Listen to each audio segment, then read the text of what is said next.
Hello friends, welcome to Wellspring Wednesday Chapel, which is again in my home, in my living room here. And as we often begin by lighting our chalice, if you have a chalice at home, I invite you to light your chalice as well, sharing the words that we say as we do. We light this chalice as a symbol of our faith, the light of truth, and the warmth of love.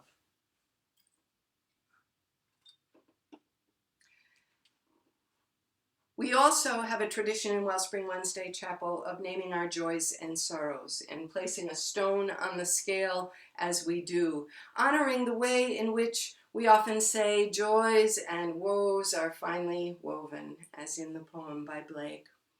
And we know that there are always joys and sorrows in any day. And I know that there are joys today for you, for me. So I put a few stones of joy on the scale for whatever you might name as your joys today. Surely one of the joys that we are sharing is the arrival of spring. But for me, my heart is particularly heavy today, this week. For Monday night, one of my longtime friends died after struggling with Parkinson's disease for almost 20 years. I placed that stone of sorrow for Sheila. And that same night was the night that George Floyd died in Minneapolis. A black man whose life was cut short by a white police officer who held him under the weight of his knee and foot. This is for George Floyd, another man whose life was cut short before his time, and his last words, saying, "I cannot breathe," reminded us of Eric Garner. And we might also think of others: Jamar Clark, Philando Castile, Trayvon Martin, Ahmaud Arbery, Tamir Rice, Michael Brown, Eddie Gray. There are so many we could name. Today, we're not going to balance the scale. We're going to honor the way in which the weight of these deaths and so many others going on for centuries weighs heavily on our hearts. And we pause for a moment of silence to honor their lives and to commit ourselves to change.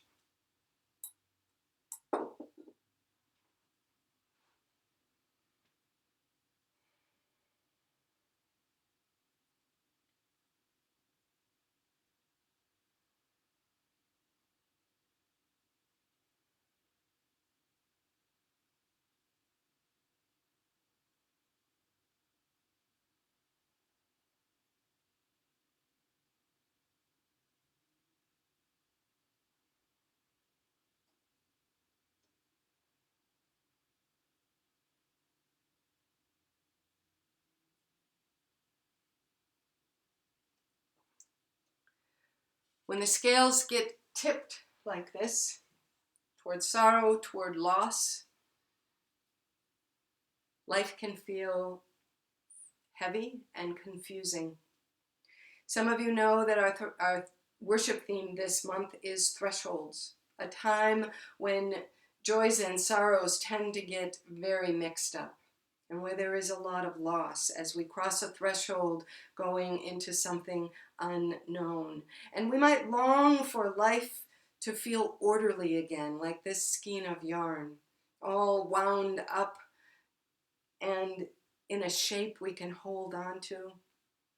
But in threshold times, that's usually not what life looks like. Instead, life often looks like this tangled mess of frayed and unraveled strings, hard to make use of, hard to understand. And so this is the story that came to mind to share with you today. It's a story from the oral traditions of American Indian culture. And it talks about an old woman sitting in a cave that many people have never found, mostly because they haven't looked. It's a cave where she has been weaving for the longest time the most extraordinary and beautiful garment. She's been working on it, making this intricate design, and it's beautiful. And then one day as she's working, she sets it down, and she goes to the back of the cave.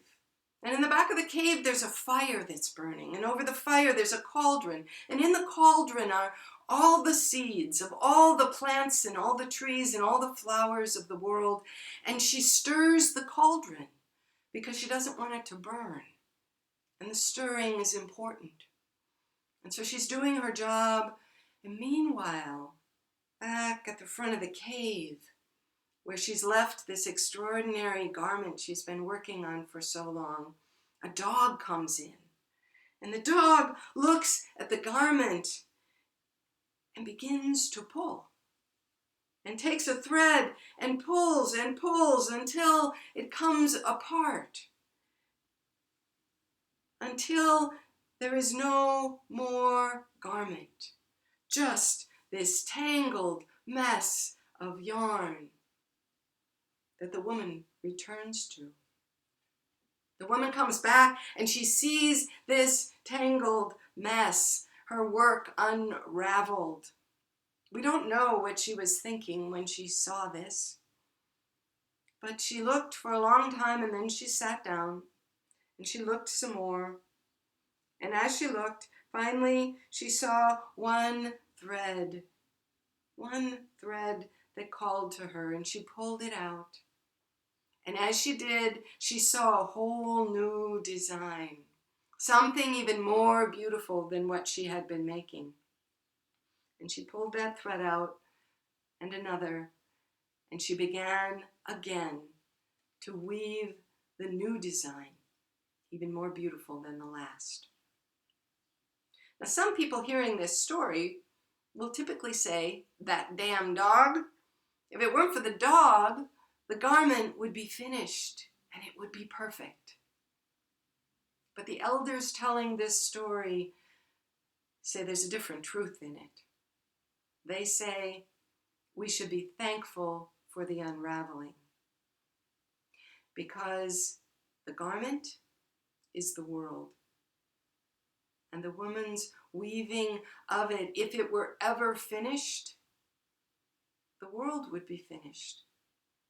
They say we should be thankful for the places where our own lives are unraveling and difficult, because it's in those places where we are invited to pick up a new thread and to look at it until we see a whole new design, even better than the last one, and then devote ourselves to beginning the work of weaving again.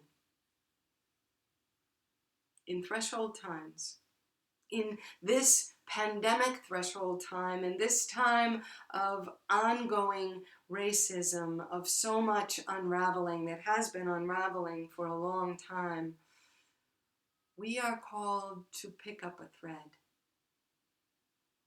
to see a new design, and then devote ourselves to the work of weaving it together, each of us. I ask you to look at what is unraveling in your own life and in the world right now. Find the thread that's yours. Pick it up.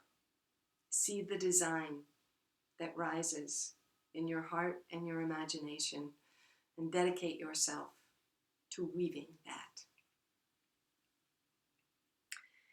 As we close today, we're going to sing a song that many of you will know. There is a balm in Gilead, an African-American spiritual that refers to the land of Gilead, which was mentioned in the Bible as a place. It was a mountainous region just east of the river of Jordan, and It was a place known to have very skilled physicians and also a medicine that came from trees that grew only in that place. And so the balm of Gilead refers to that. And the reason I want to sing this song with you today and to invite you to sing the refrain along with me is that the refrain is especially important to the work of anti-racism in this country and any kind of anti-oppression, because it is a plea and a prayer not only for those who suffer under the weight of oppression, but also those who are causing the oppression. Here are the words from the refrain.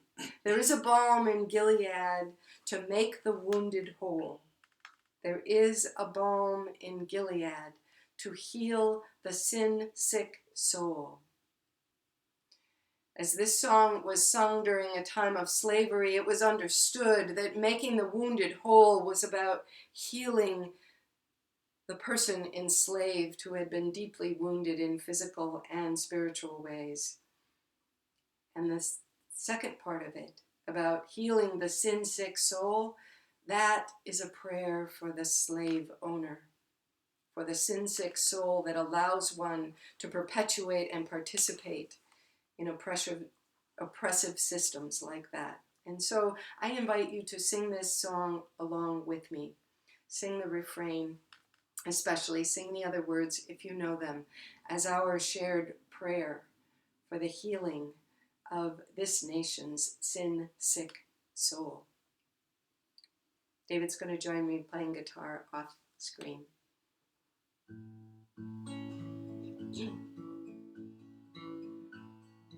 There is a balm in Gilead to make the wounded whole.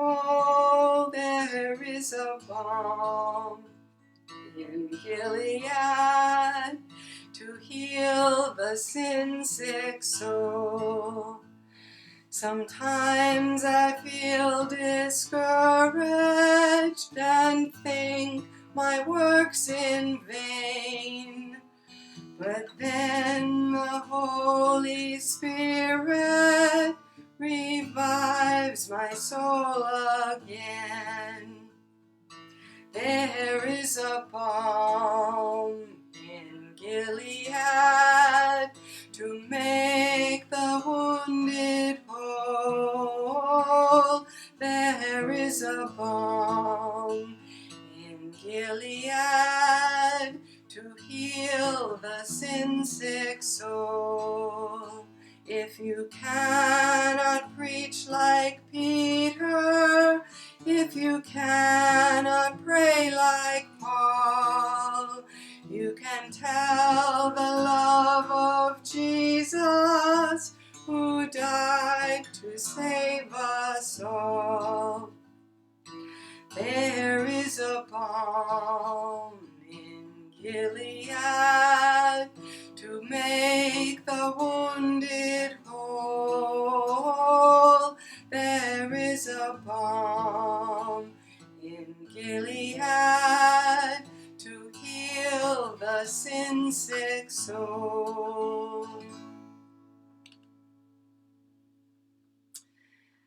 So if you have lit a chalice for this chapel time, I invite you to join me in extinguishing it with these words. We extinguish the light of this chalice, but not the light of truth and the warmth of love which we carry with us in our hearts. Be well, friends. Go in peace. Work for justice. Take good care.